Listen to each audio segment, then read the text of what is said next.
歡迎來到煙火味廚房。今天用苦瓜搭配香芋，分享一道好吃又營養的家常菜。平常我經常做香芋的菜品，香芋去皮這個熟練的步驟，今天就直接省略了。相信很多朋友都有過這種體驗。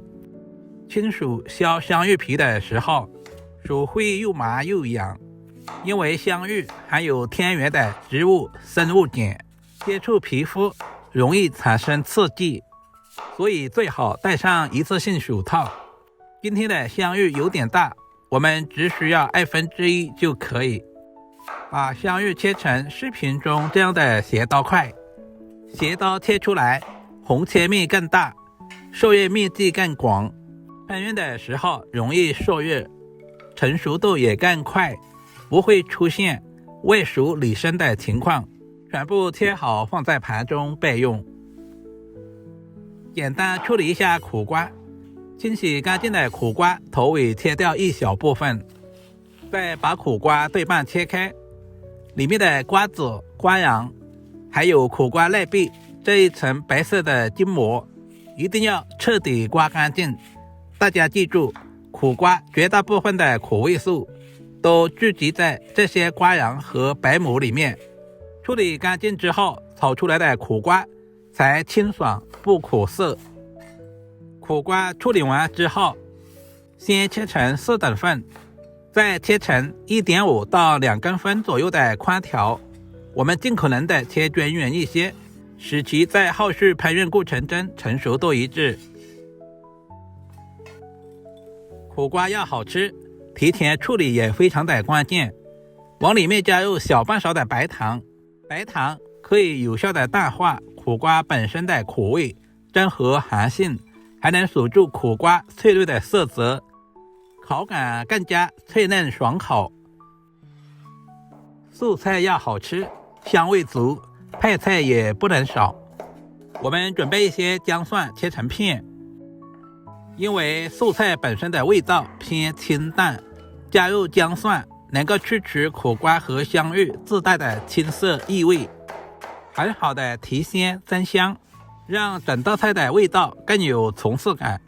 根據個人的喜好，準備幾個小米椒切成小圈，如果有老人和小孩食用就不需要放，切好放在小碗中備用。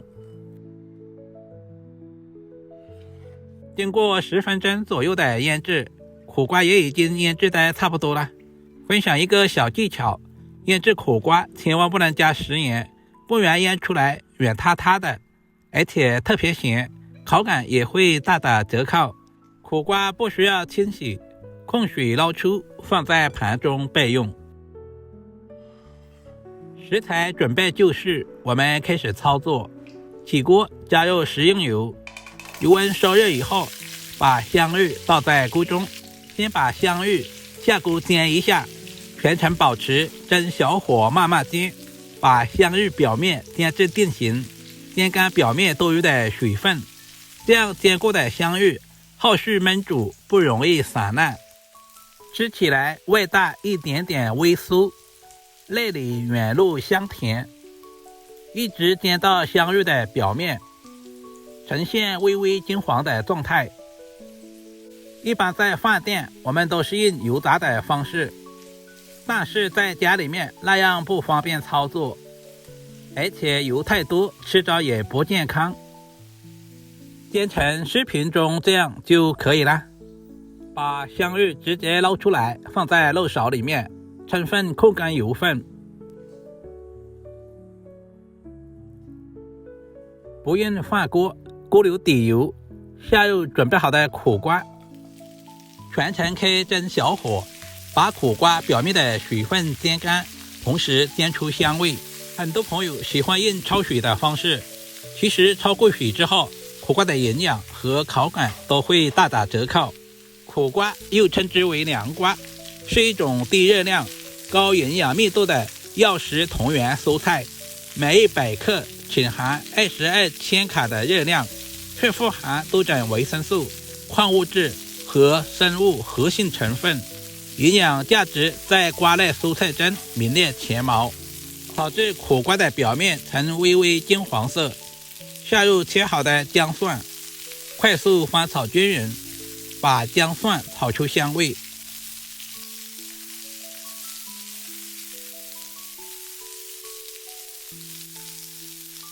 接下來把煎制好的香芋也倒在鍋中，快速翻炒均勻，使香芋和苦瓜完美的融合。這個時候的香芋和苦瓜只是煎到半熟，還沒有完全的熟透。接下來往裡面加入小半碗的溫水，開小火稍微的燜煮一下，簡單的調下味，加入小半勺的食鹽、蠔油，然後再加入少量的生抽醬油，其他什麼調味料就不需要添加了。我們吃的是食材的本味。開小火燜煮一會兒，如果是家裡有老人和小孩食用，就添加多一些的溫水，煮至軟爛一些，食材軟爛更好吸收。親愛的朋友們，視頻都看到這裡了，借您發財的小手點個讚再走唄。您的每一個點讚和留言都是我前進最大的動力，非常感謝您一直以來的支持與鼓勵。這個時候的香芋和苦瓜已經完全的熟透了，充分的吸收了彼此的香味，成品色澤清爽又好看。往裡面加入切好的小米椒，稍微的翻炒幾下，把小米椒炒出香辣味。開大火把湯汁收至濃稠，使食材的表面都能夠裹上湯汁。一道營養又下飯的香芋燒苦瓜就這樣做好了，是不是非常的簡單？盛在盤中就可以美美的享用呢？加入切好的蔥花點綴一下，同時增加香味。這樣做出來的香芋綿密入味，融合了苦瓜的清香，香而不膩，苦瓜脆嫩回甘，沒有一點難吃的苦味。兩種食材相互融合，口感互補，鮮香清淡，一點都不油膩。整道菜的做法簡單家常，廚房小白都能夠輕鬆的掌握，清淡又養胃，營養均衡，解膩又下飯。